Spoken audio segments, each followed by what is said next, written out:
Live from the Times Union Center, getting ready. It is a big day for the MAC. It's a big day for college hoops. Monmouth versus Siena, and now we bring in the boss. We had Patsos. Now we bring in the guy who has to deal with Patsos. John Dargenio joins us. Thank you so much for your time. Now, a lot of people all day.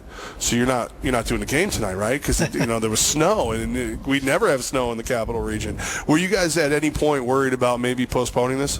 We weren't. There's a really simple rule of thumb. If the opposing team is here and the officials can get here, the game will go on. And Monmouth came in yesterday. We had a little conversation yesterday morning. They confirmed that they would be here. We checked with the supervisor of officials.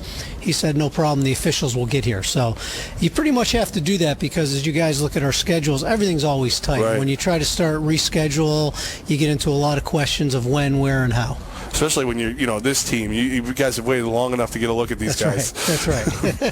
ESPN overall, in about a week and a half, you're going to have the big matchup between Monmouth and Siena. How did that come about? What does it mean for the program having a game on ESPN2 in about 2 weeks? That's a great thing that our league has with ESPN, and we have that date where we have what we call our flex date, and we put the matchups based on who we think are going to be the top competing teams, and then ESPN will get together with our league office about a week and a half out and talk about that and say, hey, who do we want on 2? Who do we want on you? So I know you're going to have our commissioner up here shortly, but got to give him a lot of credit for when he negotiates with ESPN to get something like that in the mix, because it's great for a mid-major conference like ours to have that kind of opportunity.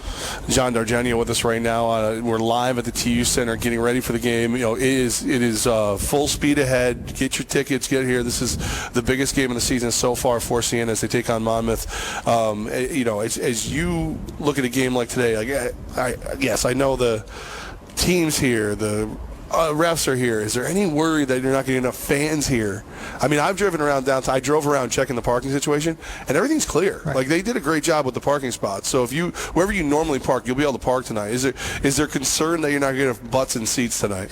Well, you're always concerned because you want the place to be packed. But like you said, I think people have been out enough. They see the sun's out. It's beautiful out. The streets are cleared.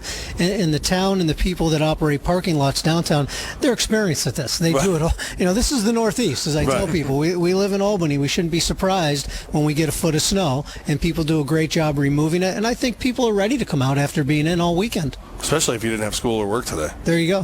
7 o'clock's almost I'm sick of my family. I didn't even see them. Yeah, 7 o'clock's almost the perfect tip-off time for games like this. I'm trying to think back in your career at any time where you thought, we got to move a time to 9 o'clock or 10 o'clock. Has there ever been a point in your career as an AD where you thought, we have to make this move, and here's why?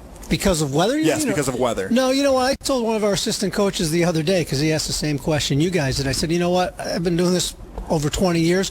We've never postponed or changed a game time because of weather. And again, it's typically because a team is coming up the night before, the officials get here, and when you live in the Northeast, people know how to navigate when there's snow on the ground.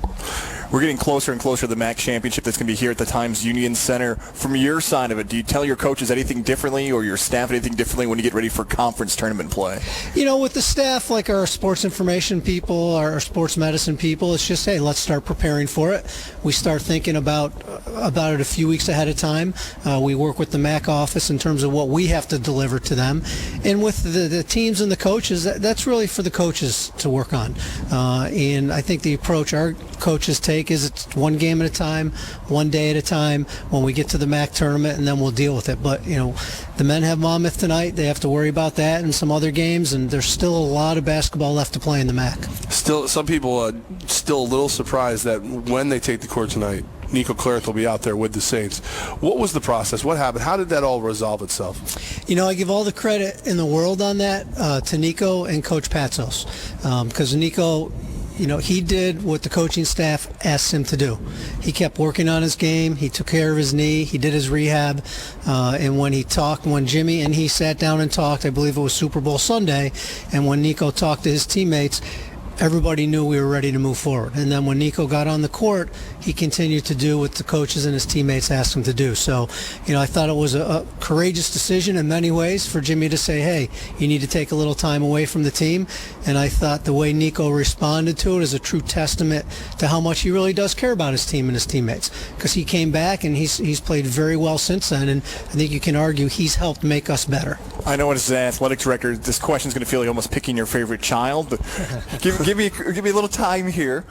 It is now almost March Madness, one of the most exciting times in sports. Siena got a great basketball tradition. Is this your favorite time as a sports fan, as an athletic director, or is there another time of the season where, man, I can't wait for spring, or even in the fall? What's your favorite time of the season? Well, this is an exciting time of year because everybody's excited for basketball tournaments, for the NCAA, so the fans get excited, and it's not just your everyday average basketball fan. People start to really think about college basketball, even if they haven't watched it all season long. So in many ways, it is a very exciting part of the season for me, something you look forward to be able to host and help host the MAC tournament and bring thousands of people to downtown Albany and have an impact on the city is really meaningful for Siena. John Dargenio with us right now, Vice President and the Director of Athletics. So, John, before we let you go about your day and get ready for this big game, why the heck is your schedule so hard?